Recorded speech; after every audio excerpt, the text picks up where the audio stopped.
Olá pessoal, que alegria poder estar aqui de volta nesse cantinho conversando com vocês. O motivo da minha ausência? Muito trabalho, família, correria do dia a dia, mas principalmente porque eu tenho uma mania de perfeccionismo. Toda vez que eu fazia um vídeo, eu perdia muito tempo tentando editar, tentando fazer com que tudo ficasse perfeitinho e tal, e isso estava consumindo muito meu tempo, por isso que eu tive que me afastar um pouco. Em função do isolamento social, todas as atividades com as minhas crianças estão canceladas por tempo indeterminado. Então eu não tenho que sair do hospital correndo para levá-los na aula de piano, natação, basquete, tudo isso está parado por um tempo. Então, por muitos dias eu fiquei em casa relaxando, tranquila, sem ter que me estressar muito. E agora eu acho que é hora de eu retomar essa interação social e conversar com vocês de uma maneira mais relaxada, não vou mais me preocupar tanto com edição de vídeo e tudo mais. Nesse vídeo de retorno, depois de ficar tanto tempo afastada, eu quero compartilhar com vocês um pouquinho da minha experiência como paciente durante a pandemia do coronavírus. É isso mesmo, eu fiquei doente no começo do mês de março, bem na época em que a minha mãe e a minha tia estavam se preparando para retornar ao Brasil. E eu me lembro que meu esposo me disse: Janice, tu tá assim porque a tua mãe tá voltando para casa, já sei que tu vai ficar nessa melancolia, nessa tristeza por uns dias. E quem mora longe da família sabe como a gente fica quando é hora de se despedir da família, né? Mas para mim não era isso, porque eu tava me sentindo feliz, a minha mãe estava aqui comigo desde dezembro, ela veio para cá antes do Natal, então foi um final de ano maravilhoso, a gente curtiu bastante e eu não tava assim para baixo, né? Tinha alguma coisa estranha com o meu corpo fisicamente, que não era aquele estresse emocional que geralmente a gente passa quando tá se despedindo de um familiar.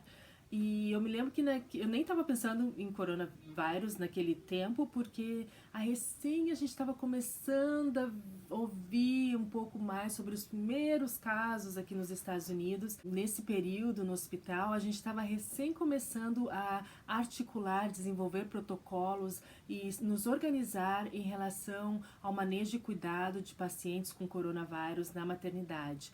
Era uma época de muito assim expectativas, porque a gente sabia que mais cedo ou mais tarde nós iríamos nos deparar com pacientes infectadas, mas ninguém estava doente, não se ouvia ninguém doente na nossa região, então era a última coisa na minha cabeça era pensar que eu pudesse estar com coronavírus. Mas eu tava. Os meus sintomas iniciais foram muita dor de cabeça, dor no corpo e cansaço. Esses sintomas não estavam sendo descritos inicialmente como sintomas do coronavírus, né? Se falava muito na febre, o que eu não tinha, se falava muito na tosse, o que eu não tinha.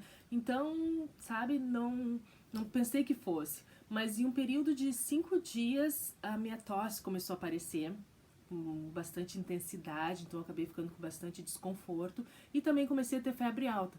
Por esse motivo, eu parei de ir trabalhar, me afastei do trabalho por estar com sintomas de coronavírus, sem saber ao certo se eu tinha ou não. Eu fiz teste, o primeiro teste que eu fiz, me disseram que o resultado sairia em 2 ou 3 dias úteis, então eu fiz o teste numa sexta-feira. Quando chegou no domingo, o laboratório onde eu fiz o teste me ligou, a médica do laboratório me ligou e disse: olha, Janice, infelizmente o seu exame foi danificado, foi perdido, até então não entendi muito bem o que aconteceu com o exame, eu tive que retornar no domingo para fazer um segundo teste e que esse teste também talvez os resultados sairiam até o final da semana.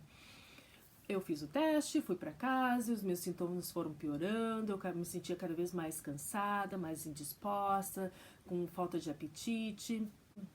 Nada de resultados do teste, né? À medida que os dias iam passando, eu sentia cada vez mais fraqueza no meu organismo, então eu procurei me hidratar melhor, procurei comer mesmo sem estar com fome, mas mesmo assim eu continuava sentindo muita tontura, cada vez que eu levantava, cada vez que eu ia arrumar a cama, cada vez que eu tomava banho, eu sentia muito cansaço e muita tontura.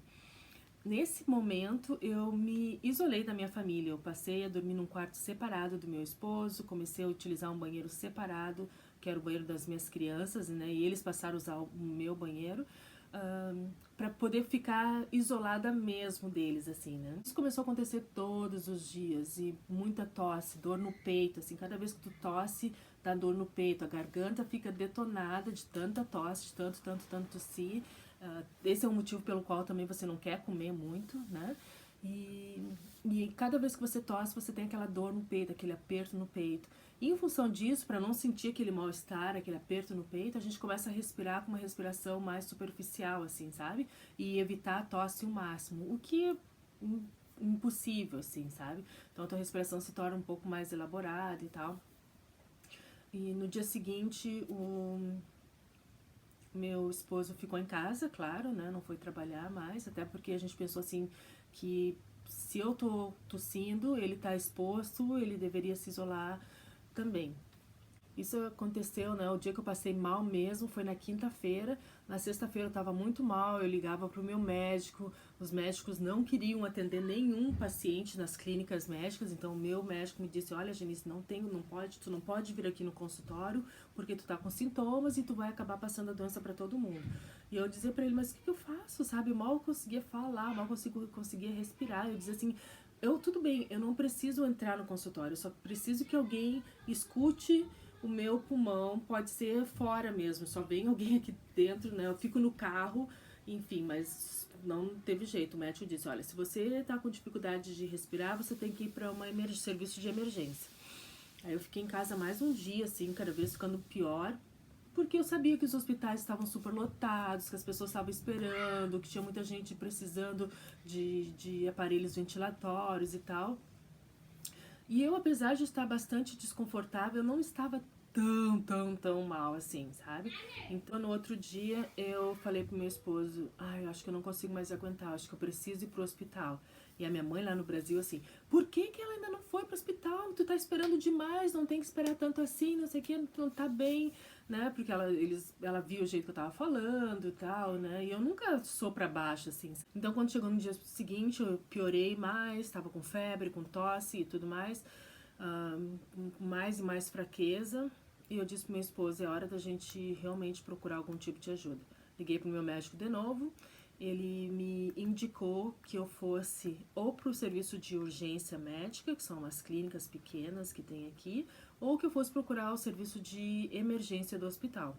Eu achei que a clínica de urgência não ia poder fazer muito por mim naquele estado, porque eles não têm muitos recursos para tratar de uma crise respiratória mais intensa que eu estava sentindo. Então eu fui para emergência de um hospital, não fui para o hospital onde eu trabalho, porque eu estava com medo que talvez os meus sintomas ou o que eu dissesse fosse minimizado e que eles iam acabar me mandando de volta para casa e tal. Não sei porque eu pensei isso, mas eu acabei indo para uma outra instituição hospitalar. E quando a gente entrou no estacionamento, assim, quando a gente estava chegando no estacionamento de emergência, o guarda te para, né, na porta, pergunta o que você está fazendo aqui e tal. Meu esposo disse: olha, o médico da minha esposa pediu que ela viesse para o serviço de emergência porque ela está tossindo muito e ela está com falta de ar e dor no peito. Então ele falou assim: ó, você vai deixar ela lá na porta da emergência e vai procurar um lugar para estacionar. Só ela pode entrar na emergência. A gente já sabia que isso ia acontecer, tudo bem. Quando eu estou subindo a calçada para entrar no serviço de emergência, a segurança da porta faz assim: para aí, o que você está fazendo aqui? Quando ela me perguntou isso, assim, mandou parar de uma maneira tão brusca, assim, sabe? Me deu uma dor no coração, assim, uma tristeza, que eu comecei a chorar. Comecei a chorar compulsoriamente, assim, sabe? Eu me senti totalmente impotente e pouco acolhida, sabe? E pensando assim: será que ela não vai nem me deixar entrar no hospital? Eu não tô me sentindo bem e tal. Eu sei que o meu esposo teve que vir e explicar pra ela por que eu tava lá, né? Porque eu não conseguia falar mesmo, assim, sabe? Achei bem grosseiro, assim, sabe? O jeito que ela me tratou na porta da emergência. Mas depois que meu esposo explicou, né, o motivo pelo qual eu estava ali, teria sido uma coisa simples para mim explicar também, né? Dependendo da recepção que eu tivesse tido, talvez. Ela me deixou entrar e tal. E para encurtar a história, eu fiquei 4 horas sentada na emergência, esperando para ser atendida. Verificaram meus sinais vitais, fizeram uma entrevista bem curtinha, assim, sabe? Depois de 4 horas me trouxeram um tablet pequenininho para mim completar mais informações de saúde de modo geral. E depois disso daí me levaram para dentro da emergência, onde tinham vários pacientes com suspeitas de Covid. Nessa emergência, nesse local, eu fiz um raio-x de pulmão, que mostrou que eu estava com pneumonia. Em função dos meus lábios estarem extremamente ressecados, minha língua tudo branco assim, eu recebi IV fluids, recebi soro na veia, em bolos. E depois disso, o médico me disse assim, olha, Janice, é bem possível que tu tenha o vírus, sabe? Os teus sintomas são bem característicos dos vírus, mas a gente tá com poucos exames para fazer o teste aqui. Então, se tu te sente bem para ir para casa, eu posso te mandar para casa e a gente assume que você tem a doença. Eu disse, não tenho condições de ir para casa, eu tenho filhos pequenos, eu tenho família, né? Eu preciso saber se eu tenho a doença ou não. E por isso ele teve que fazer uma admissão hospitalar. Eu fui admitida no hospital, lá na emergência eles fizeram testes, me deram antibiótico para tratar a pneumonia, porque até que você tenha um diagnóstico do vírus, você tem que considerar que essa pneumonia pode ser uma pneumonia bacteriana. Então eu recebi antibiótico, IV fluids e fui mandada para um quarto de isolamento com pressão negativa de ar. Eu nunca tinha me dado conta de quão barulhento, quanto é alto, né, os ventiladores, né, que sugam a pressão do ar e jogam o ar para fora do quarto. Mesmo estando com falta de ar e com cansaço, assim, e tal, eu fiquei pensando, gente, mais esse barulho agora aqui, que eu não vou conseguir dormir, não vou conseguir fazer nada. Mas não, na verdade eu tava tão cansada que eu consegui dormir. Assim, os antibióticos que estavam me dando, assim, queimavam a minha veia, assim, tanto, assim, a sensação de queimado. Muito que eu tinha que tentar mexer as mãos para aliviar um pouco. Eu sabia que eu tinha que receber aquele antibiótico, mas não tava dando para suportar a sensação de queimação da veia, assim, sabe? E isso foi bom para mim sentir isso, porque eu consigo valorizar mais as sensações das minhas pacientes com acesso venoso e com recebimento de diferentes tipos de antibióticos, né? Então foi bem interessante essa experiência que eu tive. Eu tava observando tudo, assim, sabe? Eu tava numa dicotomia entre ser paciente e querer aprender mais sobre cuidados ao paciente ao mesmo tempo. Doideira, né? Acho que só enfermeiro passa por coisas assim, sabe? Mas enfim, eu estava observando tudo que estava sendo feito, sabe? Como que outros enfermeiros se comportam, né? E nessa unidade onde eu fiquei, a maioria dos cuidados, quando eu cheguei na unidade, eles me explicaram, olha, Janice, em função do teu possível diagnósticos, a gente não vai ficar entrando e saindo do quarto várias vezes. Eu vou prestar o teu cuidado em blocos. Então, por exemplo, a admissão, tudo isso ele me falou cara a cara, assim, eu achei bem legal, assim, essa preparação que ele fez, sabe? Por exemplo, a admissão do paciente, que geralmente eu faço aqui no quarto, eu vou fazer contigo no telefone.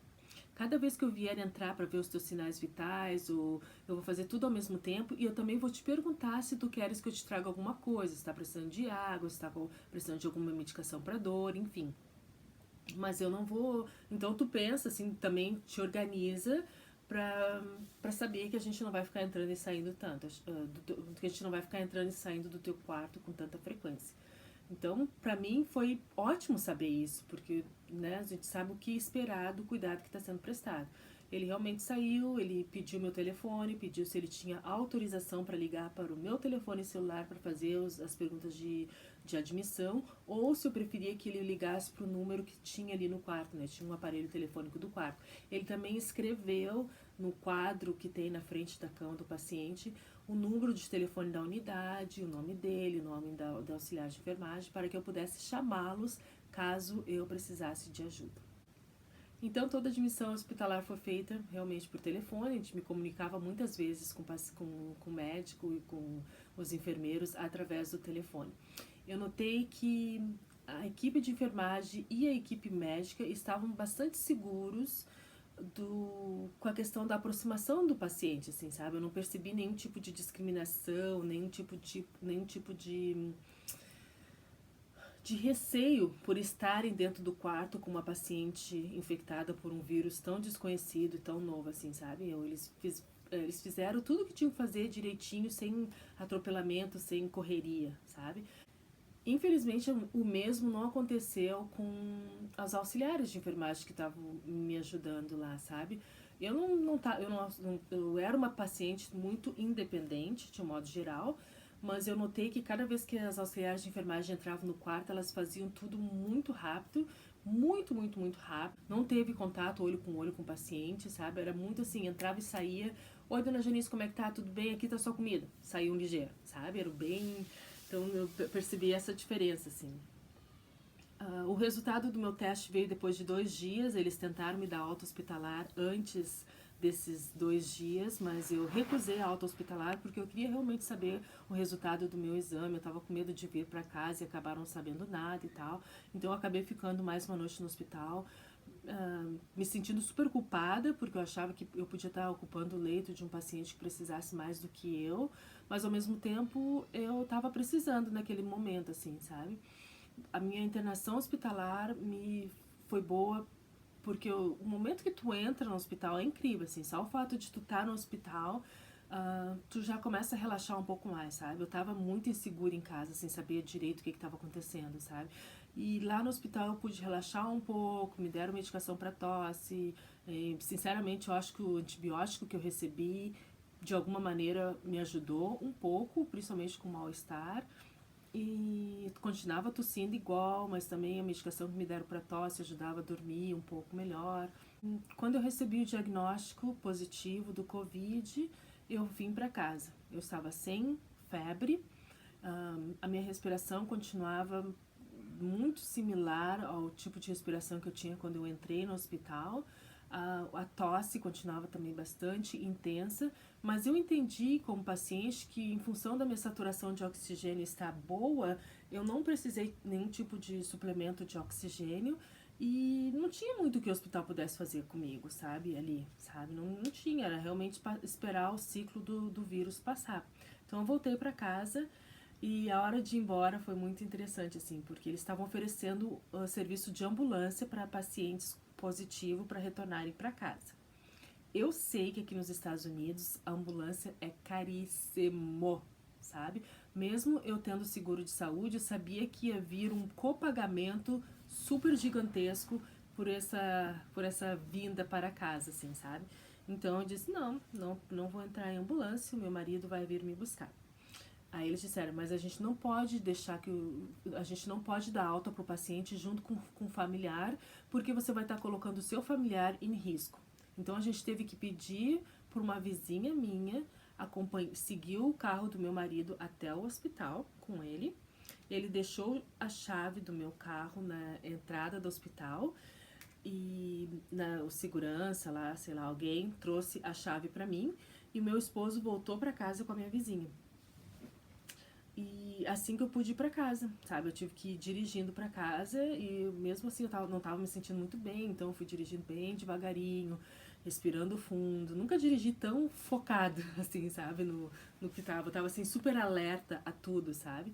E vim pra casa, voltei pra minha condição de isolamento, né?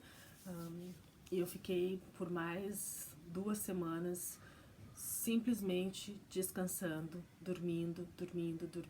Eu acho que o sono e repouso são elementos fundamentais para a recuperação do coronavírus. Eu me dei conta que eu parei de brigar comigo mesmo no sentido de, gente, não posso estar dormindo, não posso ir de dia, não posso dormir. Não, eu parei com tudo isso, dava sono, eu dormia. Às vezes eu acordava às 8 da manhã e aí às 10 da manhã me dava cansaço, sono de novo, eu dormia. Então passei vários dias assim nesse ciclo de dormir. Assisti muitos filmes, o meu esposo foi bárbaro nessa questão de manter a família segura, assim, sabe? Ele me trazia comida no quarto, mas ele botou uma mesa assim no lado da porta do quarto, então ele botava a comida lá, ele descia e me ligava dizendo, olha, a comida tá aí, sabe? Ele nem batia na porta, sabe, onde eu tava, assim, então... E depois, quando ele vinha pegar a minha comida, ele vinha com luva nas mãos, vinha com máscara, e, sabe, bem... ele foi ótimo, sabe? Tanto que ele não ficou doente, meus filhos não ficaram doentes e a Fábio não ficou doente, que mora aqui com a gente, sabe? Ela também, ninguém se contaminou, foi bem, a gente conseguiu se isolar bem, eu acho que isso foi muito importante. Depois de cumprir mais 14 dias de isolamento, depois que eu tive alta do hospital, eu retornei ao trabalho. Uma coisa legal também que aconteceu para mim enquanto paciente, quando eu dei alta do hospital, no dia seguinte a enfermeira me ligou para saber como eu estava me sentindo depois da alta hospitalar. Depois de 2 dias ela me ligou de novo e tal, então achei bem legal a maneira como eles fizeram esse fechamento da minha estada enquanto paciente, né? Fora isso, outra coisa que eu observei também bastante durante a minha internação foi comprometimento com a questão do controle de infecção, né? A maneira como eles retiravam seus equipamentos de proteção individual, a higienização de mãos e tudo mais. Tudo isso eles faziam dentro do quarto antes de sair, e então foi bem interessante, assim. E a instituição onde eu fiquei, os enfermeiros felizmente não estavam tendo dificuldades com os equipamentos de proteção individual, assim, eles não estavam tendo dificuldades de ter jalecos descartáveis e tal, então isso foi bem legal, me senti bem segura como paciente. Para mim, ter sido uma paciente sintomática do Covid foi uma experiência bastante enriquecedora, porque eu tive bastante tempo para me conectar comigo mesmo, para valorizar as pessoas que estão ao meu redor. Eu tive tempo também de valorizar muito os meus filhos. Eu ouvia eles brincando na volta da casa, correndo e fazendo aquela bagunça que geralmente me deixava muito... para de pular no sofá, sabe? Para de correr, menino. Toda essa coisa assim. Enquanto eu tava lá isolada no quarto, na verdade, o som da voz deles era um alívio, assim, sabe? Número 1, porque eu sabia que se eles estavam correndo e pulando daquele jeito, eles não estavam doentes. Porque olha como eu tava me sentindo, sabe? Então era sempre um alívio, assim, olha, eles estão bem, estão brincando.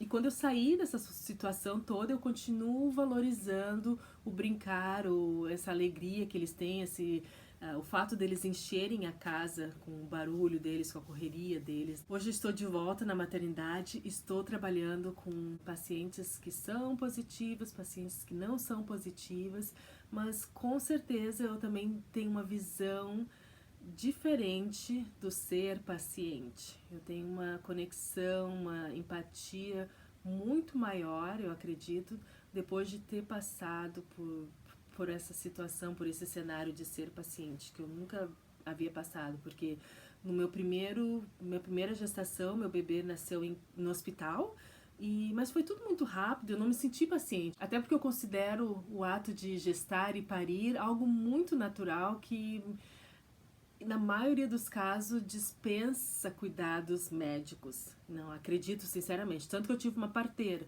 No meu segundo bebê, porque eu tive um primeiro parto tão tranquilo e foi tudo tão bem, não me considerei paciente do hospital, sabe? Eu fui lá para ganhar meu bebê, saí e voltei para casa. Era uma história totalmente diferente. Não tive nenhum tipo de acesso venoso, puncionado com o primeiro filho, nada. E o meu segundo bebê nasceu em casa. Então, eu nunca tinha sido paciente mesmo. E foi através do coronavírus que eu pude me aprofundar ainda mais nessa experiência de ser enfermeira, de ser um profissional na linha de frente de uma pandemia mundial tão assustadora, né? E eu acho também, pelo fato de eu ter contraído a doença, eu voltei muito mais forte e com muito menos medo de estar na linha de frente junto com os meus colegas de trabalho. Se você ficou até aqui escutando essa longa história, eu te agradeço de coração pela companhia, pela tua atenção, pelo teu carinho, e em breve eu estarei de volta com mais vídeos e mais informações sobre o universo da enfermagem aqui nos Estados Unidos. Um beijo grande para vocês, fiquem com Deus.